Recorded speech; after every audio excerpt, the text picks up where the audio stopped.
What's up, guys? Welcome back to my channel. And today and this week in general, we're going to be trying a few new things. I have 3 videos hopefully coming up this week, and they're all going to be new things that I'm thinking about having as regular things on my channel. So if you like any of them and you'd like to see that continue, please make sure that you like the video or just drop me a comment and let me know, or both. But today we're doing the news.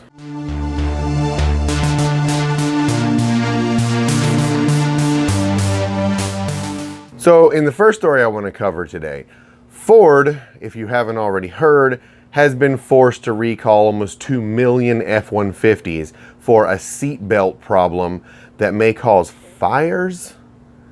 Kind of an odd issue. I looked into it, and what it is, a lot of modern cars have seatbelt pre-tensioners, which work with the airbag system to keep you safe in an accident. The idea is that when the car hits something, it cinches the seatbelt tight, which means that you don't fly forward, then hit the seatbelt and have it catch you, so it's a little bit safer.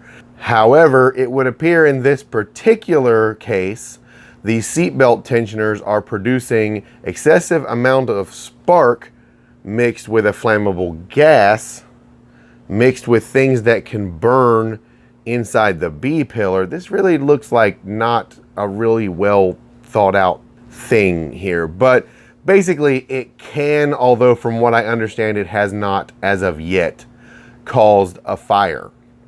So essentially you get hit, the seatbelt pretensioner saves your life just in time for you to be burned to death. So, you know, that's a nice feature that you don't have to pay extra for. Link for the source for this story and all the stories that I talk about right now will be down in the description if you guys want to go read about it yourself. In my second story, according to Boston.com, the first half of 2018 boasts a significant drop in performance and muscle car sales in the United States, which they predict may be a precursor to the end of muscle cars in the United States.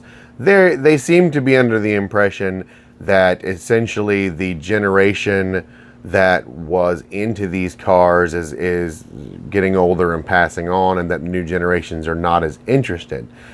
This is kind of a bad thing to see in the news, in that I hope it doesn't catch on, and I hope this isn't the trend that it follows, because manufacturers are going to follow trends. So if sales of muscle cars or performance versions of cars continue to trail off, we could potentially see car makers pulling back production of those vehicles to the point that they may stop making them entirely.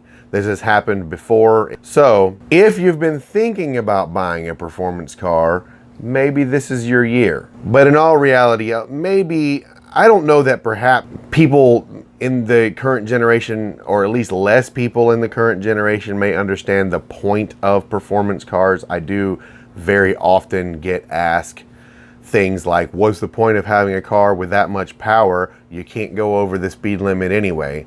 And that's kind of sad, because it's not about speeding or breaking the law. Performance cars are a hobby for a lot of people. They're fun, they're fast. You don't have to go break laws on the street. There are places that you can play with cars that you can do. You can ring them out, you can use them the way they're intended to be used, completely legally.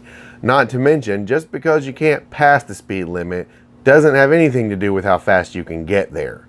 But regardless, the cars are more responsive. If you're a driver, if you enjoy driving, performance cars are definitely worth it. I definitely get the need for economy, but I just hope that this isn't one of many signs that's showing that maybe the performance market is starting to dwindle again, with the other news of Ford discontinuing so many of their cars. That's a little bit troubling. But from what I understand, they are keeping the Mustang so far, so that's good. But just, you know, remember, support your local performance cars. It's important. We don't want to lose these. It's bad enough we can't find anything in a manual transmission anymore because no one drives stick. We definitely don't want to start losing the engines too. In another story that this segues nicely into, It would appear that, at least by what I've read from a few news outlets, General Motors now plans on following Ford in discontinuing several of their more commonly known nameplates. And they're talking about discontinuing the Sonic, and though I'm sure we'll all cry so hard when we lose the Sonic, because what would we do without it? They are also talking about discontinuing the Impala, which is kind of, I mean, a Chevy without an Impala hasn't happened in a really long time, so that's kind of scary. But the fact that both makes are talking about discontinuing mid-sized sedans in favor of either compacts or SUVs, and this new pressure that seems to be being put on them to support SUV platforms and make more of those and less cars, is kind of disturbing for those of us who actually enjoy driving. I don't have anything against SUVs. If you need to haul things, that's fine.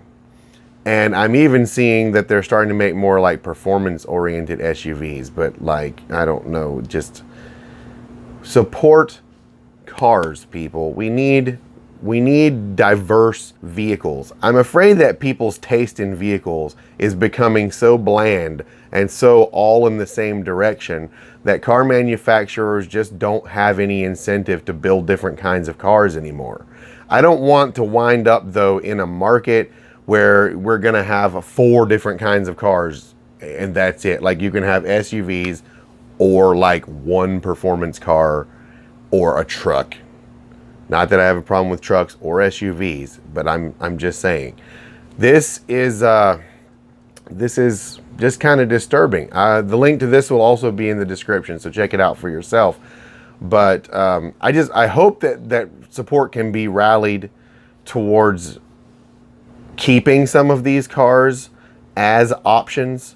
I know that it has happened before. Ford toyed with discontinuing the Mustang many years ago, and Mustang supporters basically rallied together and petitioned Ford to continue making it, and they did.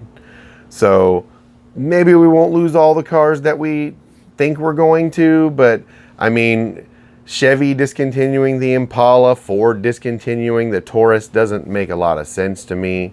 And in this video, I'm not even going to go into the reports that they're going to start having the Focuses manufactured in China, because does that seem like a good idea to anyone? These are just bad trends in the automotive industry. So, you know, vote with your dollars. Buy decent vehicle. Don't buy the same thing everyone else buys. Don't be a soccer mom, unless you are a mom and you like soccer. And I guess you can be a soccer mom, but, you know, performance cars. So that was the end of this video. That's all I've got for this one. But in personal channel news, I'm still broke. I don't know if anyone's surprised by that. So if any of you guys would like to help me support this channel, this non-monetized channel, by the way, that I don't make any money on, we still have merch. We still have Salem Doyle shirts. We still have the Failure Expert shirts on Teespring. I keep the prices on all that stuff super low, because I'm not going to ask you guys to pay a premium for anything of mine. But if you want to check that out, if you'd like to pick up one of those, it does help if I make even a couple dollars on one. It still helps me provide some kind of a content. I mean, I would like to do more part reviews. I would like to do more modification videos and how-tos. All of that costs money. So any money that I can get my hands on will go directly back into the channel and making more content for you guys. So check it out if you can. I think I've talked enough about that. And look forward to 2 more videos this week. We will have one on Wednesday and one on Friday if all goes well. Check them out. Let me know what you think, and let me know if you like any of these. And that was the news. So I will let you guys go. Like this video if you actually liked it, or if you don't, dislike it. Either one lets me know what you think. I'll catch you guys in the next video on Wednesday. Peace.